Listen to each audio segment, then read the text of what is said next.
silence is gold. Most people want to fight back every time. Sometimes, if you keep quiet, you will pass a bigger message than you talking. My name is Aleki Ronald. On Twitter is ALEXAS, Instagram is ALEXAS, and Facebook is Aleki Ronald. I work with Radio Africa, for those who don't know, and also a presenter for a sports show called The Score K. Yeah, I am. Influencer is someone who has a power over your decisions. Someone who can make you change how you see some things. Like, let's say you don't like Coca-Cola, they can convince you to drink Coca-Cola. It started with Facebook back in 2009. Then after a few months on Facebook, I moved to Twitter. There was not much talk about QT until that day we did Someone Tell CNN, and then that's when conversation about Kenyans on Twitter picked up. The conversation grew, and then with time you get your numbers are growing, you make friends on Twitter, you start connecting with brands, and eventually, yeah, we are here. I normally work in the morning shift for my station, so I have to be up by 6. But then I work from home, so between 6 and 10 I'm working from my office. Then after that, I'm free. Mostly it's just fun, nothing serious. Maybe one tweet about serious stuff, but the rest, most of them is about football, banter, sports related, movies, songs, such stuff. Like, there is nothing serious. If you go to my timeline trying to see something serious, you won't find anything, maybe one tweet. Before we were trying to slack, but I think now we are stepping up. I mean, even if you go to Instagram, you go to Twitter, you can see the likes of someone like Kimanzi. Kimanzi is really stepping up and he's doing his job. You've seen what he has done with Guinness, he's done his stuff with fashion. Everyone is stepping up, and I think now we're on the right direction because we are now investing in our stuff.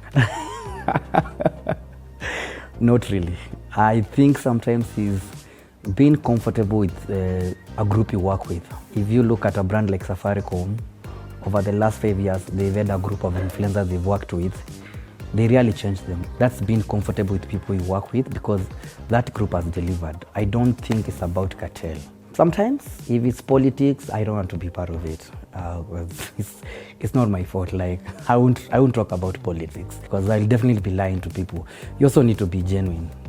If I'm not genuine to the people who follows me or the people I'm preaching to, then the next time I'm trying to do a campaign for them, they won't believe me. So there are also brands you look at and they want to work with you and you feel like this is not the right way.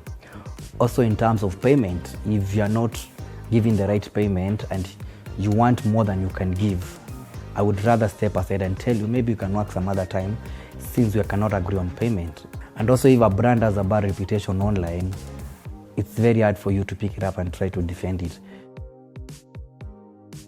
I didn't choose. It really happened to on the way. Like, you're enjoying yourself on social media, your numbers are picking up, then someone approaches you, tells you, by the way, I have this campaign, I want you to do for this, I want you to do this for me. And then from there, once you do first campaign, another brand notices you, another person notices you, maybe this agency, like, they have your name, so they start engaging you. And since it's paying and you need to pay bills in this Nairobi, you won't quit. So you'll continue with your fun on Twitter or social media, anywhere, but still making that money. Most of it is payments.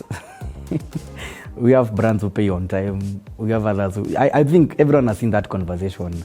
People talking about payments being delayed and so many lies about the CFO is not around, so-and-so is not around, your check is ready but not signed. So that is the biggest challenge everyone goes through as an influencer, payment.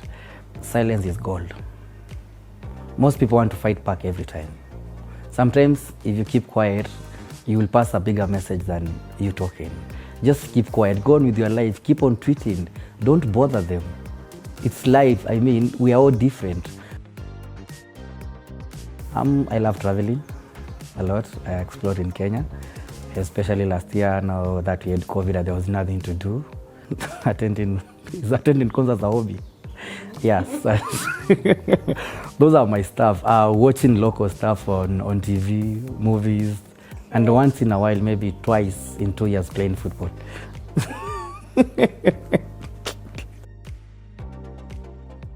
You just give them what they want to know. There are personal stuff you can't share. If you're that person, when there are things you don't share. It's about you believing what is good for the people, what they want to know, and what they shouldn't know. I think we are different people. Some opt to tell us everything, others just keep it to themselves. Life was okay, we were just cheating. There's nothing different between now and back then. Really? I mean, it was okay. We had the same trolls, we had the same tweets. There was nothing. I think the only thing that is increased from that time to now is a lot of partying. Back then, clubs are not using influencers. No clubs are using influencers. So you find yourself, Wednesday you're in a club, Thursday you're in a club, Friday you're in a club, Saturday, Sunday. Back then it was mostly Friday, Saturday. Can I give just two? One, two. No, you have to say 3 statements, which 2 of them are true, and then you lie. I don't love seafood. I am very, very shy. And I'm in love with a very beautiful girl. All right. But the statements are a bit misleading. Which is which? They all sound true. They all sound My friends who know me, they'll know the truth. Yeah.